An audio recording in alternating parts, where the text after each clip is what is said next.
Welcome to the Locksportcast, your weekly source for Locksport news. This is episode 88, recorded February 6, 2022. I'm your host, Charles Current.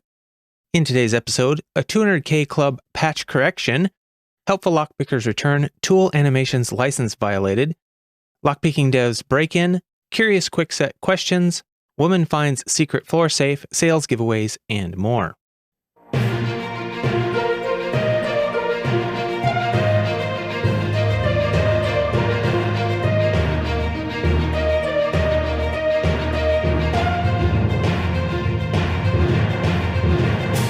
You can subscribe to the audio version of the show on most podcast apps and at thelocksportscast.com.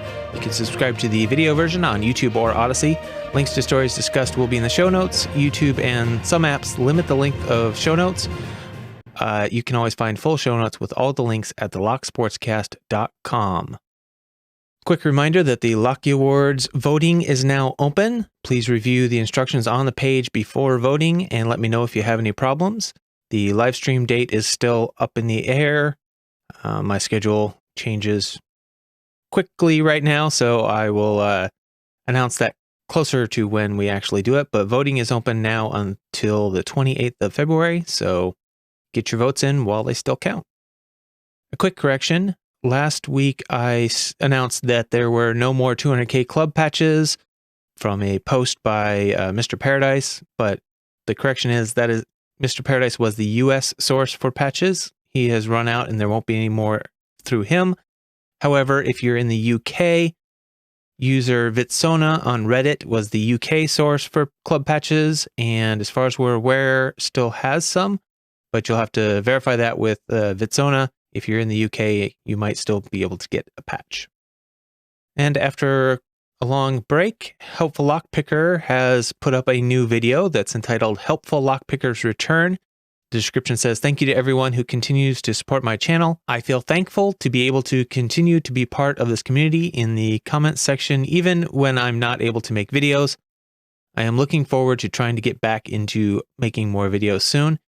And he says even more in the video, explains some of the reasons for why he hasn't been able to make videos, all of which are very valid reasons. So definitely go check out his video and leave him a comment.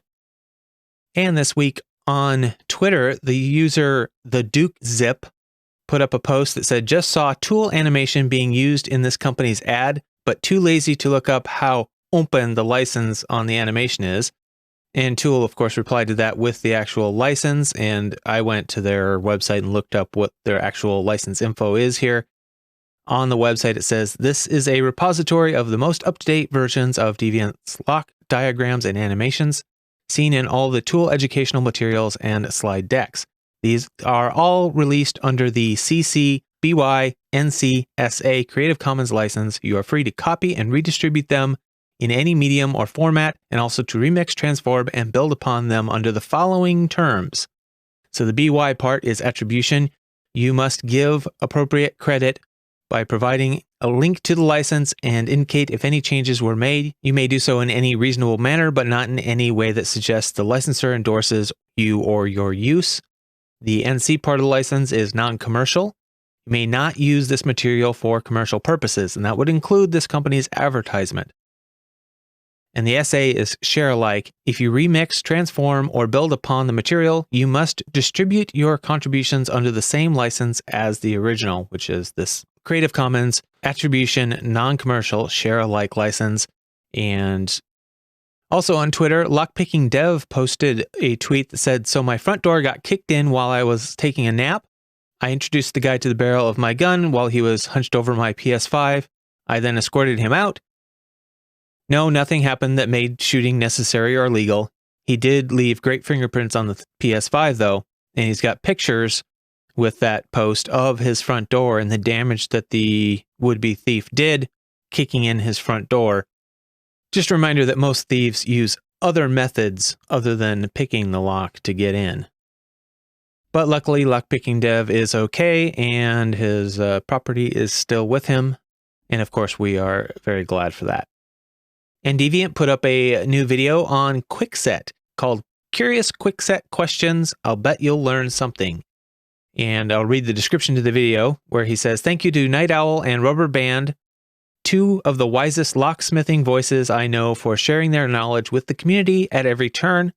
Some of the visuals in this video I first shared in the TOOOL Slack while getting feedback from them and others as we discussed Kwikset's more obscure keys.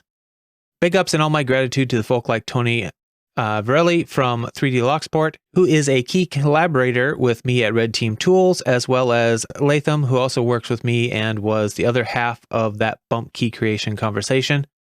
And hat tip also to Terrell for reminding me that foreclosure properties do still often make use of the 7 depth in their key bidding. Anyway, it's a good walkthrough of the Kwikset key blanks and the locks that use them and how the bidding works, which is very strange actually, between the different keys. So definitely a good one to check out and learn something new.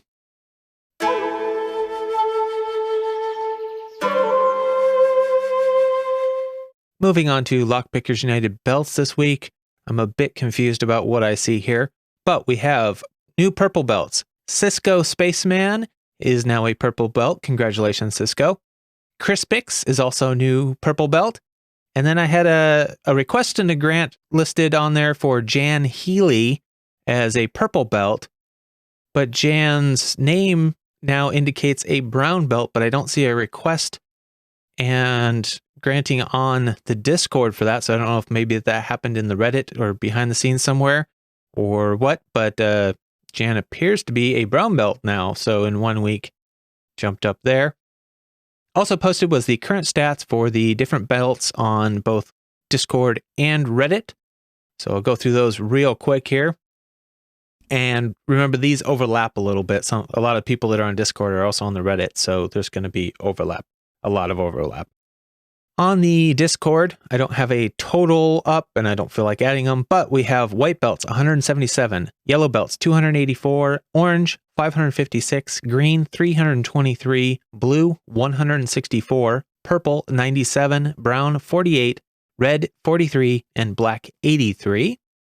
On the Reddit, we have 920 white, 1,500 even yellow, orange belts, 1,892, green belts, 646, blue belts, 222, purple belts, 103, brown belts, 48, red belts, 39, black belts, 82, for a total of 5,452 people currently participating in that system on Reddit. Quite a popular system, and if you don't know about it, check out the links in the show notes. They have all of the rules and some videos listed on how to get started in the system. So that's in the Locksportscast show notes at thelocksportscast.com. You can find links to all that stuff. Over at speedlocks.org, Gilligan's set a couple of records here. We have a new record for the Master Lock 150 in 2.134 seconds, and a first record set for the Master Lock DG at 32.7 seconds.